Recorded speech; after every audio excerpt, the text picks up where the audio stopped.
Welcome to Prabhat Sharma classes students, आपका स्वागत है प्रभात शर्मा क्लासेस में। आज हम लेकर आए हैं आपके लिए डेफिनेशंस, कुछ इंपॉर्टेंट डेफिनेशंस जो कि एग्ज़ाम पर्पस से इंपॉर्टेंट है। तो सबसे पहली डेफिनेशन दी हुई है एटलस।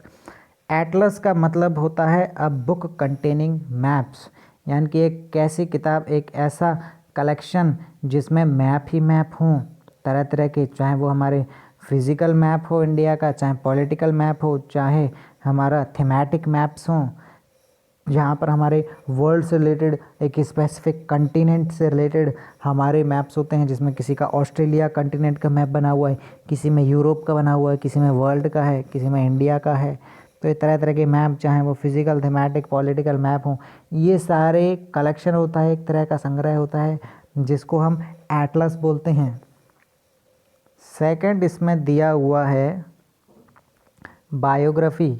बायोग्राफी का मतलब होता है a life history of a person written by someone else. हम कह सकते हैं कि एक ऐसी किताब, एक ऐसी बुक जो इसमें किसी पर्सन की ज़िंदगी के बारे में बताया जाता है, उसकी पूरी ज़िंदगी की कहानियाँ, एक्टिविटीज़, और जो कि एक दूसरे इंसान के द्वारा लिखी गई है, दूसरा इंसान इसमें लिखता है, तो इसको हम बायोग्राफी बोलते हैं।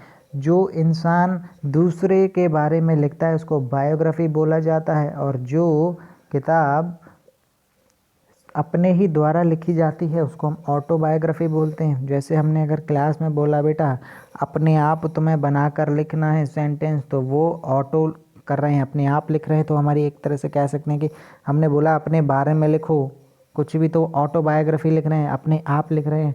और अगर बायोग्राफी बोला कि टीचर के बारे में लिखो तुम बच्चों से, तो फिर वो बायोग्राफी लिख रहे हैं। तो यही फ़र्क होता है, बायोग्राफी में इंसान दूसरे के बारे में लिखता है और ऑटोबायोग्राफी के बारे में इंसान खुद लिखता है। थर्ड है स्टूडेंट हमारा पिलग्रिम। पिलग्रिम क्या होता है? One who travels to a holy place और श्राइन एज अ डिवोटी। ऐसा इंसान जो कि होली प्लेस, धार्मिक जगहों पर विज़िट करता है, धार्मिक स्थलों पर, भगवान की प्लेसेस पर विज़िट करता है, या फिर जो एज अ भक्त की फॉर्म में फेमस होता है, उसको हम पिलग्रिम बोलते हैं। या हम कह सकते हैं कि ऐसा स्थल हम बोलते हैं तीर्थ, या तीर्थ स्थल जिसको हम बोलते हैं वही हमारे पिलग्रिम होते हैं, तीर्थ स्थल, क्योंकि वहाँ पर भगवान की प्लेसेस होते हैं। जैसे फॉर एग्जांपल हमारा पिलग्रिम मंदिर की जगह को भी पिलग्रिम बोला जाता है, और या फिर वो इंसान जो ट्रैवल करता है भगवान की प्लेस पर आने के लिए, पूजा करने के लिए, उस इंसान को भी पिलग्रिम बोला जाता है। ऐसे अगर हम बात करें तमिलनाडु में हमारा यहाँ पे आइलैंड है रामेश्वरम, तो रामेश्वरम में पिलग्रिम है हमारा।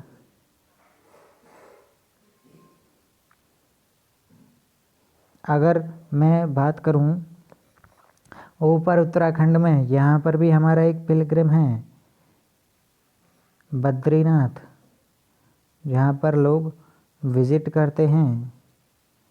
एक मैं बात करूँ यहाँ पर द्वारका है हमारा, जो कि गुजरात में है, और एक हमारा है उड़ीसा में जगन्नाथ। तो ये कुछ हमारे फेमस पिलग्रिम्स हैं जिसमें लोग ट्रैवलिंग करते हैं भगवान की जगह पर। अब नेक्स्ट आता है, उन जैसे भक्तों को ही पिलग्रिम बोला जाता है। नेक्स्ट है हमारा फॉसिल्स। फॉसिल्स क्या होते हैं? फॉसिल्स वह चीज़ होती है बच्चे, past remains of the dead plants and animals are called fossils, यानी कि जो हमें पुराने टाइम पर एविडेंसेस देखने को मिलते हैं जो कि एज अ फ्यूल का काम करते हैं। किसी भी वो प्लांट जब मर जाता है, एनिमल मर जाता है, तो उनको हम फॉसिल्स बोलते हैं। जैसे फॉर एग्जांपल हमें एनिमल की हड्डियाँ मिली हैं, कहीं पर बोन्स मिली हैं, तो फॉसिल का काम करते हैं। एविडेंसेस हैं, रिमेन्स हैं, छाप जो वो छोड़ के जा चुके हैं। हमें उनके अगर पैर देखने को मिलते हैं तो हमें रिमेन्स दिखाई देते हैं। प्लांट की बात करें, प्लांट के कुछ पत्ते दिखाई देते हैं, डेड प्लांट, सूखे बेजान पत्ते, तो उनको भी फॉसिल्स बोला जाता है। हम बात करें समुद्र जब होता है उसके नीचे भी हमारे प्लांट्स जो दबे रहते हैं, प्लांट्स एंड एनिमल्स, उनको फॉसिल्स बोला जाता है। इन्हीं से ही फ्यूल एक्सट्रैक्ट किया जाता है, पेट्रोल बनाई जाती है। तो ये सभी फॉसिल्स होते हैं जो कि फ्यूल का भी काम करते हैं। नेक्स्ट बच्चे हमारा दिया हुआ है मैप। मैप क्या होता है? मैप एक रिप्रेजेंटेशन है। मैंने बार बार बताया है, किसका रिप्रेजेंटेशन? अर्थ के सरफेस का। क्योंकि हम सब जानते हैं कि अर्थ जो है दो चीज़ों से मिलकर बनी है, लैंड एंड वाटर। तो लैंड जो है हमारा 29% है और वाटर जो है वो 71%। तो हमारा जो अर्थ है इस पे लैंड, उस पे जो हम बनाते हो वर्ल्ड का मैप जो हमें दिखाई देता है, वो वर्ल्ड का मैप क्या है? लैंड के सरफेस को दिखाता है। और वो किस पे बना हुआ है? एक शीट ऑफ पेपर पर बना हुआ है, फ्लैट शीट ऑफ पेपर। तो ये दो चीज़ याद रखने वाली हैं, representation of earth surface on a flat sheet of paper according to scale. इसी को ही हम मैप बोलते हैं। और हमें पता है मैप्स हमारे 3 टाइप्स के होते हैं, चाहे वो हमारा फिज़िकल मैप क्यों ना हो, चाहे वो हमारा पॉलिटिकल मैप क्यों ना हो, और चाहे वो हमारा थीमेटिक मैप क्यों ना हो। तो ये 3 टाइप्स के मैप भी होते हैं हमारे। 6th पार्ट इसमें दिया हुआ है बच्चे, लाइवलीहुड। लाइवलीहुड का मतलब होता है means getting necessities of life, यानी कि जो भी हमारे ज़रूरतें हैं उन सभी को लेना।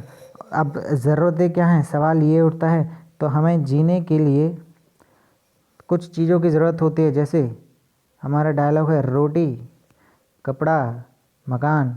इन सब को अरेंज करने के लिए हम कुछ काम करते हैं।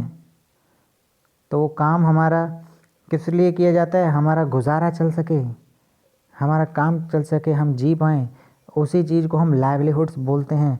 देखो इन तीनों में से हम रह नहीं सकते।